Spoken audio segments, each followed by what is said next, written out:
Welcome to this week's Money Metals podcast, helping gold and silver investors during these turbulent times. Now, here's this week's market wrap with commentary and analysis from the low-cost precious metals dealer voted best in the U.S., Money Metals Exchange. Welcome to this week's Market Wrap podcast. I'm Mike Leeson. Coming up, Greg Weldon of Weldon Financial and GoldGuru.com joins me for an interview you simply must stick around to hear. Greg is ready to make another bold call on the precious metals, having nailed previous moves in both gold and silver perfectly right here on this podcast earlier this year. Greg also tells us why he believes the trade deal with China is keeping many Americans hopelessly distracted about the real issues in the economy and why a deal there will simply not be enough to keep the economy going strong. So be sure to check out my interview with Greg Weldon coming up after this week's market update. Precious metals markets are ending the week on a sour note, and the general stock market is rallying. Stocks started the month in negative territory after President Donald Trump said that a trade deal with China could be delayed. Trump suggested that China would prefer to wait until after next year's election. The president apparently believes he can get reelected without a trade deal, but he has staked a lot of his presidential prestige on a rising stock market. One way or another, his administration will be working to juice financial markets and the economy in the months ahead. He obviously doesn't believe he will be forced out of office through impeachment. Investors don't believe Trump will actually be removed from office. Even House Democrats leading the impeachment charge don't believe Trump will actually be removed from office. At this point, nobody does. It's a sideshow contest to see which party will score more political points as they position themselves for the 2020 elections. If more Democrats than Republicans end up breaking ranks on impeachment votes, it would be a huge embarrassment for Nancy Pelosi, a huge problem for the eventual Democrat nominee for president, and a huge win for Trump. Will precious metals prove to be a winning investment in this environment? Well, they certainly haven't been a losing investment this year. Gold and silver may be gathering strength for something bigger ahead. After a pullback today in metals as a result of a better-than-expected jobs report, gold is now essentially unchanged for a second week in a row and trades at $1,464 per ounce. Silver, meanwhile, was trading around the $17 level for a fourth straight week, but it's taking it on the chin today, with prices dipping below that and currently coming in at $16.67 per ounce to register a 2.5% weekly decline as of this Friday morning recording. Silver's trading range has been tightly compressed, which usually signals a big directional move ahead. One clue as to which direction prices will head next can be gleaned from the action in the silver mining stocks. The major silver miners ETF is exhibiting a positive divergence, advancing over 4% to break above multi-week resistance levels. The indicator is somewhat compromised by the fact that most so-called silver mining companies end up deriving most of their business from other metals. Nevertheless, we are seeing a similar positive divergence with the GDX gold miners. The ETF is now trading above its 50-day moving average for the first time since mid-September. Gold itself closed just below its 50-day average on Thursday. Precious metals mining stocks often lead the metals and amplify their moves. They could be setting up for a more bullish environment for silver in particular. Top producers have reduced their silver output by 4.4% year over year, even as they have increased their gold production. It makes sense from a business perspective since silver has traded at an extreme discount to gold this year. The market told mining companies that it valued their gold ounces much more dearly than their silver ounces. But the decline in silver production, in turn, means that the gold-silver ratio is likely to narrow in favor of silver. We have already seen some narrowing since the summer. There is a lot more yet to come if the gold-silver ratio is to return back to its historically normal range. The surest way to profit from the ratio trade is simply to own the most out-of-favor metal, in this case, silver. There are many advantages to owning physical bullion and avoiding futures, ETFs, mining stocks, and other paper proxies for the metal.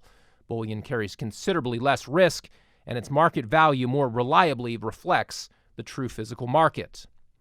One downside to precious metals ownership is the discriminatory tax treatment investors face at the federal and state level.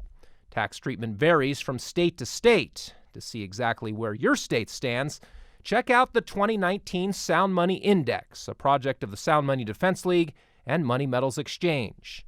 The Sound Money Index is the first index of its kind, ranking all 50 states using 12 different criteria to determine which states maintain the most pro- and anti-sound money policies in the country. The Sound Money Index evaluates each state's sales and income tax policies involving precious metals. It also scores states on whether they recognize the monetary role of gold and silver under the U.S. Constitution, whether they hold pension, reserves, or debt denominated in gold and silver, and whether they impose dealer harassment laws. Wyoming, Texas, and Utah emerge as the best states on sound money in the nation, but unfortunately Maine, Tennessee, Ohio, and Kentucky joined Vermont, Arkansas, and New Jersey as the worst states on the issue. Regardless of where you live, you can certainly own precious metals and benefit from the diversification and protection they provide. It just pays to be aware of how you'll be taxed, if at all, and in what areas you can push your state's elected officials to enact pro-sound money policies. The 2019 Sound Money Index is now posted on our website at moneymetals.com. Well, now, without further delay, let's get right to this week's exclusive interview. It is my privilege now to welcome back our good friend Greg Weldon, CEO and president of Weldon Financial. Greg has decades of market research and trading experience, specializing in the metals and commodity markets, and he even authored a book back in 2016 titled Gold Trading Boot Camp, where he accurately predicted the implosion of the U.S. credit market and urged people to buy gold when it was only $550 an ounce. He's made a lot of great calls right here on this podcast this year, and it's great to have him back on with us. Greg, thanks for the time again, and welcome. How are you? I'm great, Mike. My pleasure. Anytime. You do a great job, so I'm always happy to contribute. Well, it's great to get people like you on as frequently as we have. We're very fortunate, so thank you. Well, Greg, as we're talking here on Wednesday afternoon, the stock markets sold off yesterday, and we got a rally in metals. This morning, it's as if by magic, the equity markets are levitating and metals are being sold. Some unnamed official reportedly said the U.S. and China are close to a trade deal. Where have we heard that before? This sort of rumor of an imminent deal on trade has been floated about 84 times over the past couple of years now, and somehow the markets appear to keep buying it every time. We aren't sure why real people would still be responding to this news. Are the algorithms completely in control of things here, Greg? What's going on?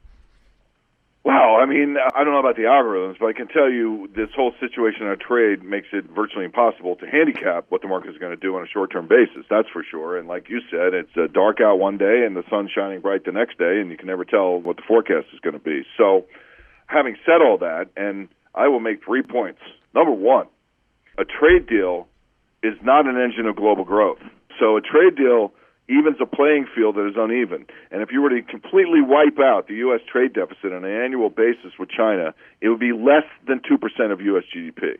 So anticipating that a trade deal is going to be the cure-all here for the economy and is going to be the next thing that creates $1 trillion of wealth in the stock market, I don't see that. That's number one.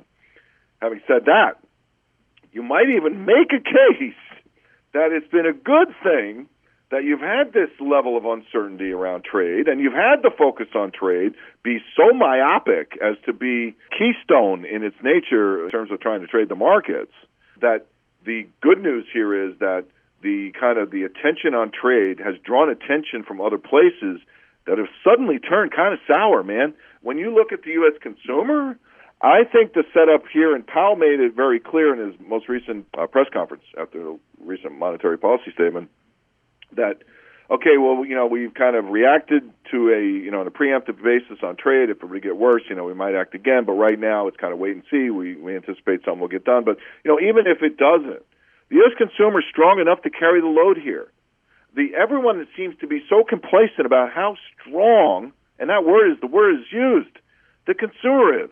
And I beg to differ in the most vehement terms possible. Because, and I could lay it out for you if you want to go into the stock market here, but it really comes down to looking at the growth numbers and looking at some of the dynamics that, again, are even hidden. And this is why I love to dig down so deep into the numbers, because you kind of get the real story. When you look at inflation, now the headline numbers being held down by energy, which went from 76 to 42 last year at this time. You're going to get the reversal of that, but it's going to be short-lived. So maybe 2 or 3 months where the energy kicks in on a year-over-year basis in the inflation numbers. That would lift the headline rate to where the core rate is, or maybe higher. You could be pushing 3%. All right, how is the Fed supposed to respond to a weakening consumer when you're looking at potentially inflation 2.5 to 3? Within that inflation number, what you have is a rise in the prices of necessities, stuff like bus fares, urban bus fares, parking, medical insurance, motor vehicle repair, shelter, we know, medical care, medical care services through the roof. These inflation numbers are really high, and in a lot of cases, well north of 3%, well north. And in that vein, what you've done is, at the same time, with the kind of the rise in the core rate to above 2%, you've also seen shrinkage in the nominal levels of growth in both retail sales and in average weekly earnings. And I watch average weekly earnings as opposed to average hourly earnings for one very simple reason. You can get paid more per hour, but if you work less hours, you're going home at the end of the week with less money. So much more important is the average weekly earnings in the labor markets report coming up this Friday. So within that context, I'll point out two things, and it's really simple, man.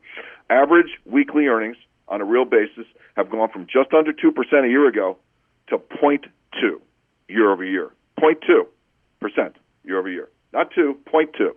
And in the same time, retail sales, all retail sales, including the pockets of strength, the year-over-year real rate against the core rate of inflation is 0.7. It was above 4 a year ago. That is a real testament to how much the economy and the consumer has eroded that is not being paid attention to, seen, or shrugged off, potentially, because of the situation with the trade deal and China. So it has veiled a consumer that who has had their position weakened dramatically, because if you're going to have to pay more for stuff like childcare, for stuff like parking, for stuff like bus fares to get to work, okay, you're going to have less money to spend on discretionary items, and we see that flow through perfectly in the numbers. And to think that a trade deal is going to spark enough confidence to reverse that without lifting income is short-sighted. It might happen for a while. You might get a boost of confidence that stimulates borrowing. All right, and we're watching the consumer credit numbers very closely because that should be the next thing to roll over. I take it a step further, though.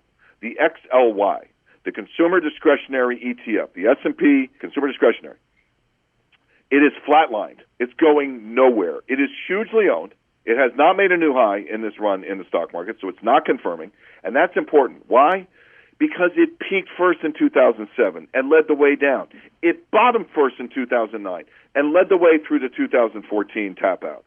Then you had 2015, all of a sudden you thought Hillary Clinton was going to win the election and so on and so forth. Trump gets elected. From 2016 to 2018, the XLY was once again leading the way. If you go back 10 years, you lay out the XLY, consumer credit, retail sales, the Fed's balance sheet, and the stock market, it was all the same plot. More recently, you've had fiscal QE from Donald Trump. What's next?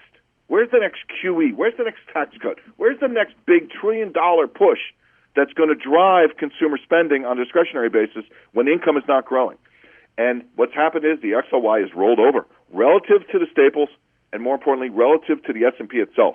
And if you overlay the XLY S&P ratio against the S&P 500, it always leads both higher and lower. It always peaks and bottoms first every single time going back 25 years.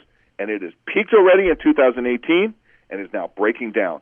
And that is a major yellow caution flag waving wide and high right in front of the U.S. stock market.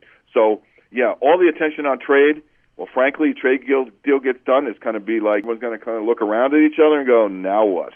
And there really isn't anything now what on the horizon that I see that's going to be positive enough to get you the kind of growth numbers that people have in their heads.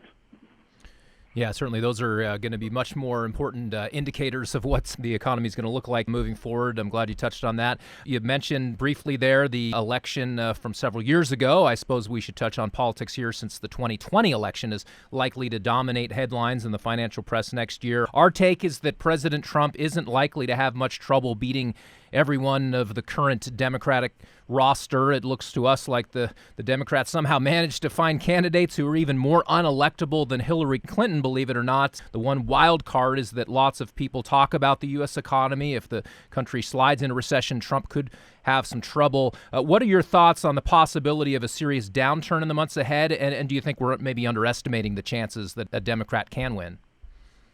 Is there an election here next year? I mean, you just want to say landslide. Gosh, I hate talking about politics. I really do. I'm not a Republican or a Democrat. I'm a libertarian. Less government is good. You have certain social programs you need. You need defense. You need some social support for the less thans and the people that don't have, and through no fault of their own. But this thing has gotten completely blown out of the water. You want to talk politics? I want to talk about budget deficits. I want to talk about the U.S. debt. And people might want to put this back on Trump. It has nothing to do with Donald Trump. The fact we had a $984 billion deficit in the most recent fiscal year ended September. You're already on track to beat that by 20% already this year in the new fiscal year. The two biggest problems are Social Security and Medicare. You're talking entitlements. What politician out there wants to talk entitlements? What politician out there has a plan to fix Social Security? What politician out there in their right mind, since Paul Ryan, look at the destruction of his career, for suggesting that we have to cut entitlements, we have to end Social Security, we have to grandfather people in somehow and make people responsible for their own retirements. This has to happen, or none of the rest of this stuff even matters, man. And you're looking at a shortening fuse on this time bomb. It really is. You're talking now something in potentially the 15-year range, if not for sure within 20 years. So I want to talk about that. None of the politicians want to talk about that because it's political suicide. So it almost doesn't even matter. Does it matter? Of course it matters. It matters huge. It's a binary situation. Donald Trump gets elected. It may not be good, but it's not a disaster scenario that you will have if any of these Democrats get elected. And I like the two guys that have come in more recently. I just love this kind of stuff. The one guy, I swear to God, I've seen his commercial 5 times. I still can't remember his name. But he gets on there and he says, Trump's a loser, Trump is bankrupt, Trump's never been successful doing anything. I built a $36 trillion company, and it's kind of like, well, the difference between Donald Trump and you is everyone knows who Donald Trump is. Nobody knows who you are, guy, okay? So you have zero chance of winning. And you have so many of these guys. So who the heck are the Democrats going to put up? Elizabeth Warren's a nightmare. These people they have no sense of reality. And the real dynamic here is they're willing to buy this election through any means necessary. And I think most people see through that. So to me, thank God that Donald Trump, whether you like him or not, he can be a freaking bully, a buffoon, a blowhard. He acts out like a 5-year-old sometimes. His vocabulary sucks, so he's not as intelligent as he'd like you to think he is.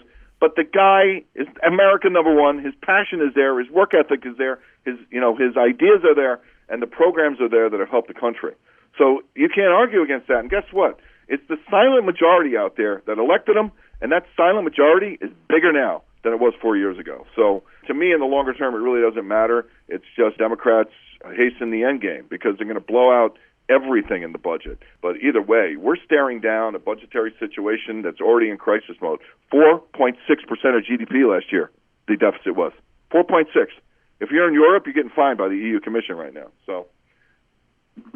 Yeah, I think that's well handicapped. I guess it's kind of akin to, it's like, well, do you want to go towards that cliff at 100 miles an hour or just, 50 miles an hour? It kind of seems like maybe that's a good way of summarizing it. Is.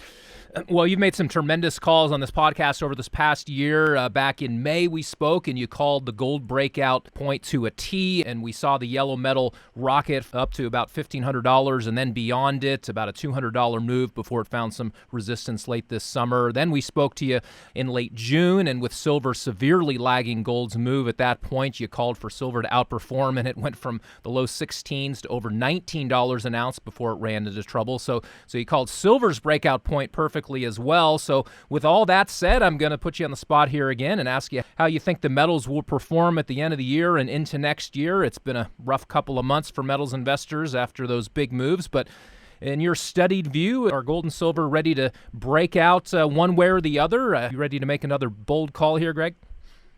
Yeah, I am. And the one thing I will add to that, not to be full of myself, but we got out of those positions very well, too. We saw the correction coming. We played out the correction.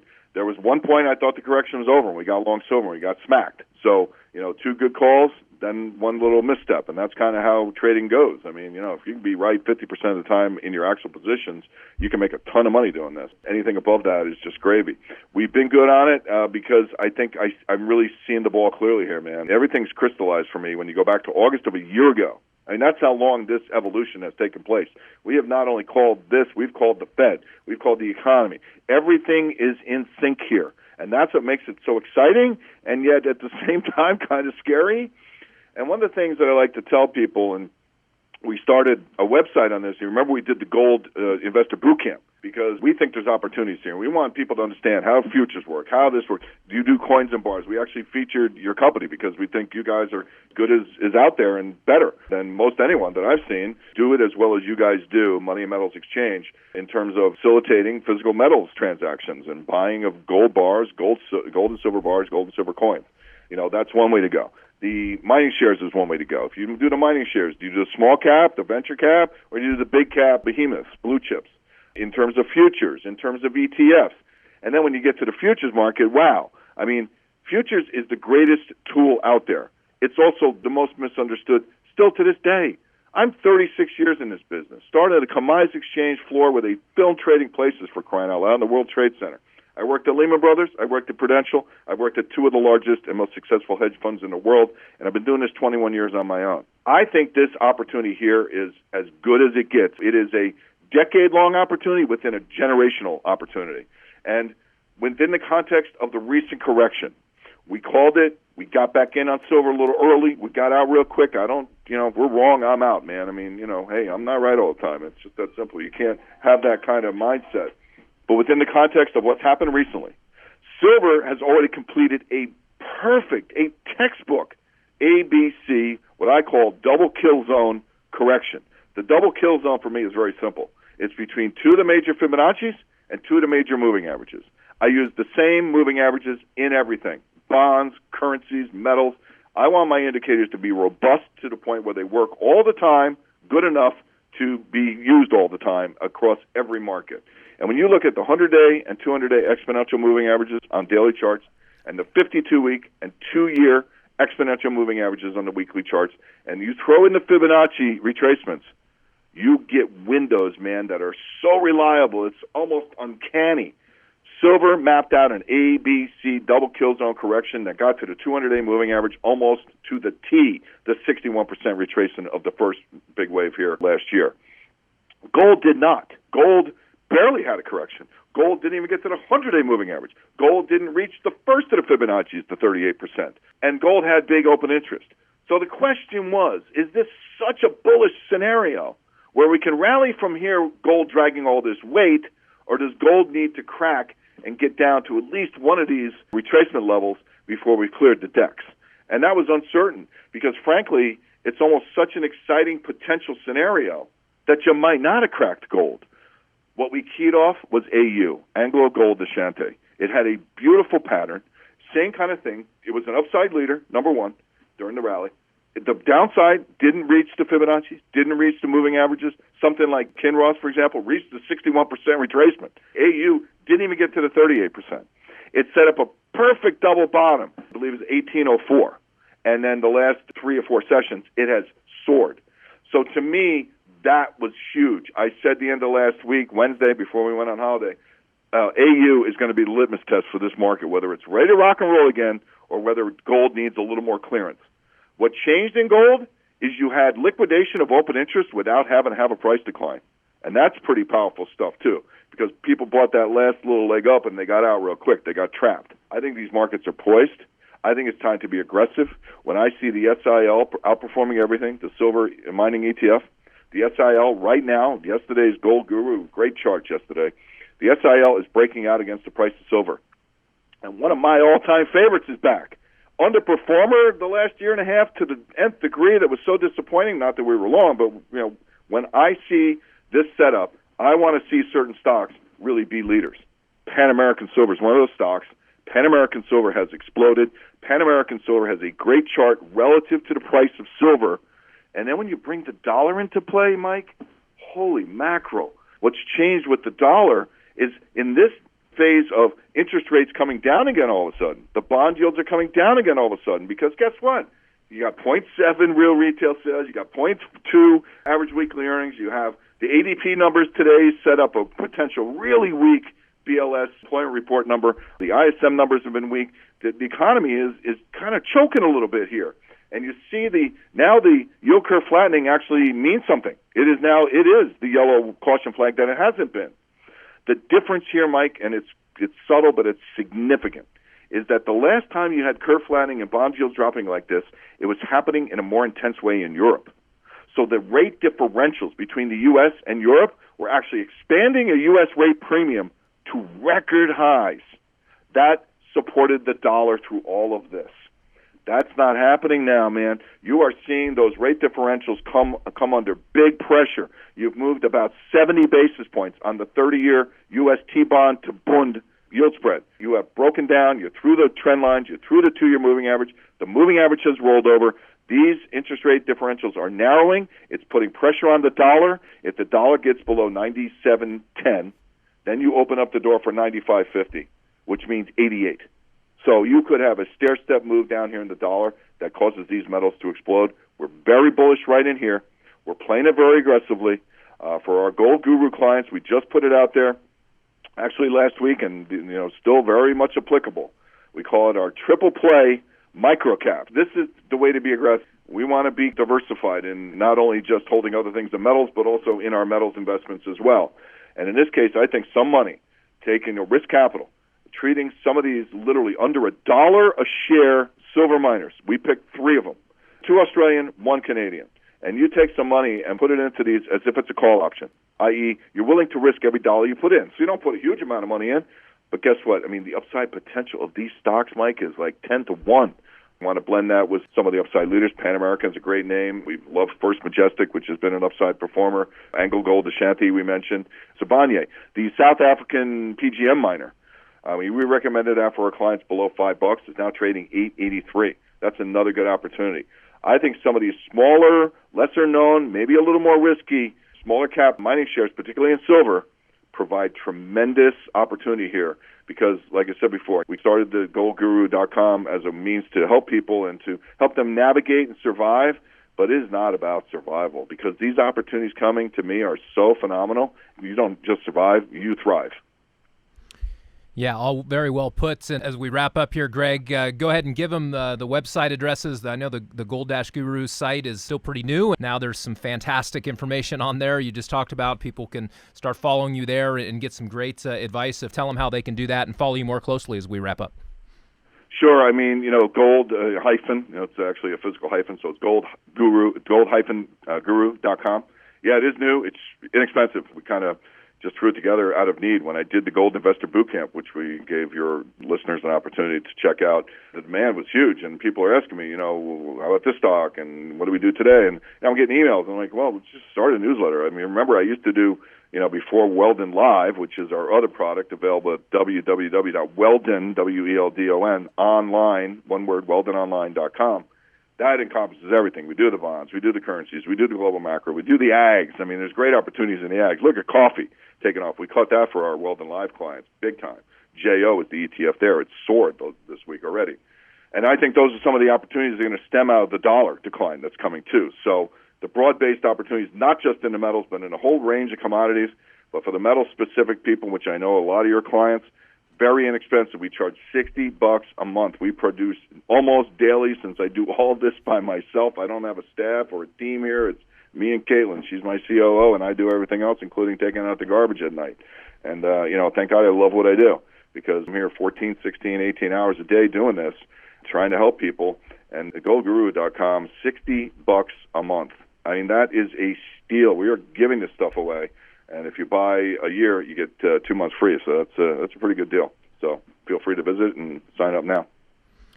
Yeah, I certainly urge people to do that. You get a great sense of how well Greg handles these markets and really have his finger on the pulse, and people definitely need to check that out. It's fantastic information. Well, it's been wonderful to speak to you again, Greg, and all year long we really appreciate having you on as a guest. Thank you for making yourself available once again. I hope you have a terrific holiday season, and look forward to catching up with you again in the new year. Thanks again for the time, and keep up the good work, my friend.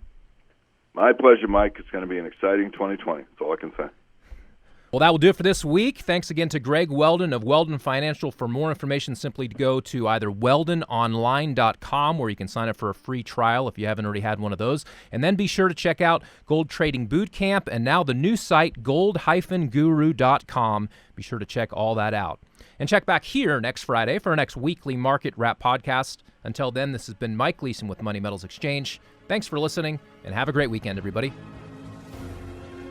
Thank you for joining us for this week's Money Metals podcast. Be sure to come back next week. And don't forget to subscribe to our podcast through iTunes for answers to all of your questions, or to discreetly and securely buy or sell gold or silver coins, bars, and rounds. Call 1-800-800-1865 or visit www.moneymetals.com. Our knowledgeable and no-pressure specialists are standing by between 7 a.m. and 5:30 p.m. Mountain Time, Monday through Friday. Or you can lock in your order online, 24 hours a day, 7 days a week. Again, visit us at www.moneymetals.com or call 1-800-800-1865.